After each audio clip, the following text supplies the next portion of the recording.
హైదరాబాద్లోని పలు అపార్ట్మెంట్లలో నాసిరకం లిఫ్ట్లు ప్రాణాలను బలిగొంటున్నాయి. ఆసిఫ్ నగర్ పోలీస్ స్టేషన్ పరిధి సంతోష్ నగర్ కాలనీలో ముస్తాబా అపార్ట్మెంట్ లిఫ్ట్లో ఇరుక్కొని 4.5 ఏళ్ల చిన్నారి సురేందర్ చనిపోయాడు. అపార్ట్మెంట్లో తల్లిదండ్రులు, సోదరితో చిన్నారి సురేందర్ ఉంటున్నాడు. తండ్రి శ్యామ్ బహదూర్ ఇక్కడే వాచ్మెన్గా పనిచేస్తున్నాడు. 6 అంతస్తులున్న భవనంలో వసతి గృహం నిర్వహిస్తున్నారు. శ్యామ్ బహదూర్ లిఫ్ట్ పక్కనే ఉన్న చిన్న గదిలో ఉంటున్నారు.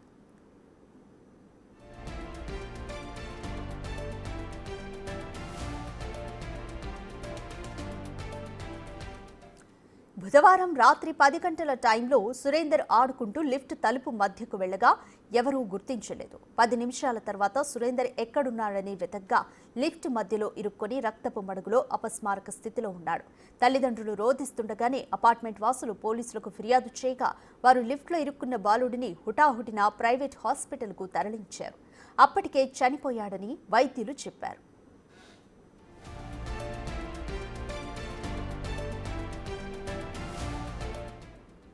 దీంతో తల్లిదండ్రులు కన్నీటి పర్యంతమయ్యారు. వీరు నేపాల్ నుంచి జీవనోపాధి నిమిత్తం 7 నెలల క్రితం నగరానికి వచ్చారు. మొదలు గుడిమల్కాపూర్లో నిర్మాణంలో ఉన్న భవనానికి వాచ్మెన్గా పనిచేశాడు. 3 నెలల క్రితం ముస్తాబా అపార్ట్మెంట్కు వచ్చాడు. ఇటీవల వరుసగా లిఫ్ట్ ప్రమాదాలు జరుగుతున్నాయి. నాంపల్లిలో ఇటీవల లిఫ్ట్ అపార్ట్మెంట్ గోడకు మధ్య చిక్కుకొని 6 ఏళ్ల బాలుడు దుర్మరణం చెందాడు. 2 రోజుల కిందట రాజన్న సిరిసిల్ల జిల్లా 17వ బెటాలియన్ కమాండెంట్ గంగారాం లిఫ్ట్ ప్రమాదంలో చనిపోయాడు.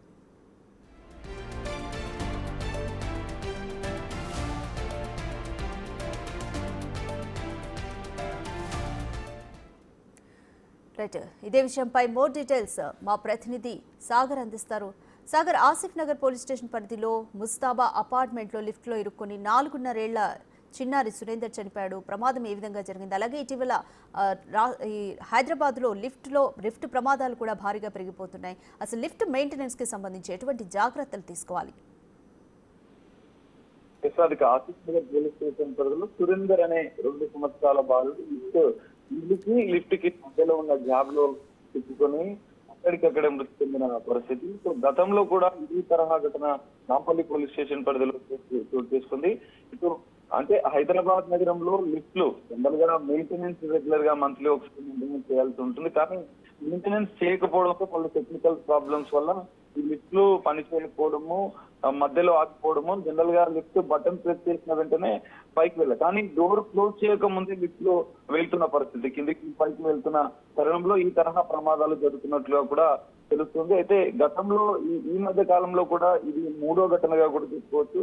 తరచూ లిఫ్ట్ ప్రమాదాలు పెరుగుతున్న నేపథ్యంలో తల్లిదండ్రులు కూడా అప్రమత్తంగా ఉండాల్సిన అవసరం ఉంది. పిల్లలని ఒంటరిగా లిఫ్ట్ లో ప్రయాణం, లిఫ్ట్ లో వెళ్లకుండా కొన్ని జాగ్రత్తలు అయితే తీసుకోవాల్సిన అవసరం అయితే ఖచ్చితంగా కనిపిస్తుంది. ఈ నేపథ్యంలో అపార్ట్మెంట్ వాసులే కావచ్చు, మిగతా హైదరాబాద్ నగరంలో లక్షలాది అపార్ట్మెంట్స్ లిఫ్ట్ అనేది ఉంటుంది. కానీ నిబంధనల మేరకు ఈ లిఫ్ట్ ఉంటుంది. ఎందుకంటే ఇక్కడ ఎలక్ట్రిసిటీ డిపార్ట్మెంట్ తో పాటుగా జీపీసీ టౌన్ ప్లానింగ్ విభాగానికి సంబంధించిన అధికారులు కూడా లిఫ్ట్ కు సంబంధించినటువంటి వ్యవస్థ అనేది అక్కడ అపార్ట్మెంట్ లో ఏర్పాటు చేసి కొన్ని నిబంధనలు పాటించాల్సి ఉంటుంది.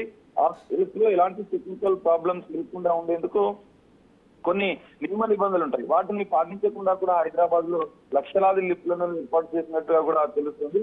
ఇప్పటికే హైదరాబాద్ లో ఉన్నటువంటి ఈ లిఫ్ట్ల పైన కొంతమంది అధికారులు అయితే ఫోకస్ పెట్టినట్టుగా కూడా తెలుస్తుంది.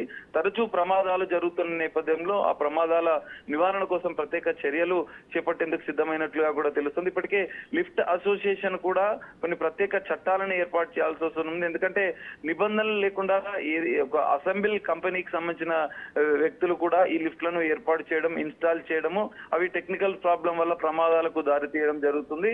కొన్ని ఖచ్చితంగా ప్రభుత్వం కొన్ని నియమ నిబంధనలు పెడితే ఈ తరహా ప్రమాదాలు జరగకుండా ఒక సర్టిఫికేషన్ ఉన్న సంస్థలు మాత్రమే లిఫ్ట్లను ఏర్పాటు చేయాల్సి ఉంటుంది. సో సర్టిఫికేట్ లేని అనేక సంస్థలు కూడా కొన్ని నాసిరకం లిఫ్ట్లను టెక్నికల్ గా స్టాండర్డ్ గా లేని లిఫ్ట్లను ఏర్పాటు చేయడం వల్లనే ఈ తరహా ప్రమాదాలు జరుగుతున్నట్టుగా కూడా తెలుస్తుంది. దాదాపు హైదరాబాద్ లో లక్షలాది లిఫ్ట్లు ఉన్న నేపథ్యంలో మంత్లీ ఒకసారి ఖచ్చితంగా మెయింటెనెన్స్ చేయాల్సి ఉంటుంది. కానీ ఆ మెయింటెనెన్స్ లోపం వల్లనే ఈ ప్రమాదాలు జరుగుతున్నట్లుగా కూడా తెలుస్తుంది. ఈ నేపథ్యంలో పోలీసులు, ఇటు అగ్నిమాపక సిబ్బంది సిబ్బంది కావచ్చు, మిగతా అన్ని విహార బృందాలు కూడా ప్రమాదాలు జరిగిన సందర్భంలో అక్కడికి వెళ్ళిన ఎంత ప్రయత్నం చేసినా కూడా పసిపిల్లల ప్రాణాలు పోతున్న పరిస్థితి కనిపిస్తుంది. కొంతమంది పెద్దవాళ్ళు కూడా లిఫ్ట్ లో చిక్కుకొని ఇబ్బందులు పడుతున్నారు. అనేక ఘటనలు హైదరాబాద్ లో ఈ మధ్య కాలంలో జరుగుతున్నాయి. సో ఈ నేపథ్యంలో అధికారులు అప్రమత్తం కావాల్సిన అవసరం ఉంది, ప్రత్యేక చర్యలు చేపట్టాల్సిన అవసరం ఉంది.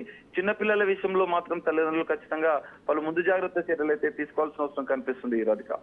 Right, thank you Sagar.